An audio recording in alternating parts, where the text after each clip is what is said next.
เมืองเหนือเพื่อสร้างเมืองใต้หวังเวียงสำลานเลิศใจหนาวหนัก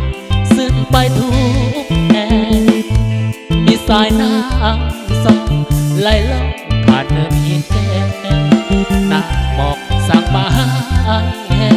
แค่ใจขาดคู่แอบอิง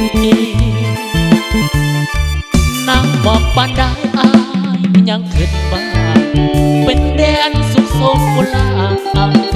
พนาแห่งนั้นงามยิ่งนกน้องอ้อยงอยเคียง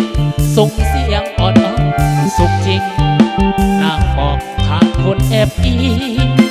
ขาดยิ่งหนาวละโทขึ้นสามมาลาลาสีเหมือนแดนสุขาวดีสร้างงามเนื้อที่สวนโซสวนใจข้าปัญหาไฟใจนิยมธรรมศาสตร์งามทรงสุขแสนซึ้งทรงปานแดนตะวันนางบอกให้พ้นบนเขาหยุดเจอ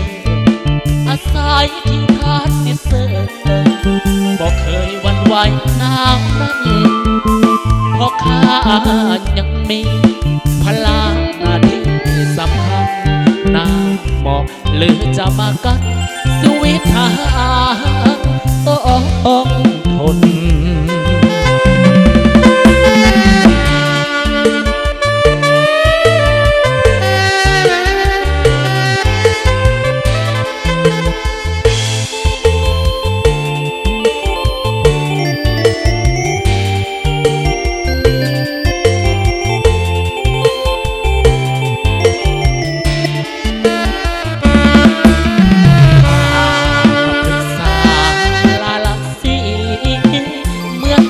สุขาวดีสร้างงามเนื้อที่สวนโซสวนใจข้า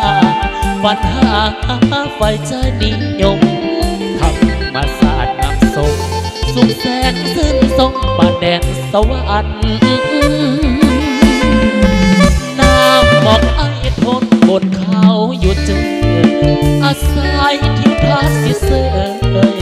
บอกเคยวันไหวน้ำนั้นเพราะข้ายังมีพลังหน้าที่สำคัญน้ำบอกเลยจะมากันชีวิตทหาร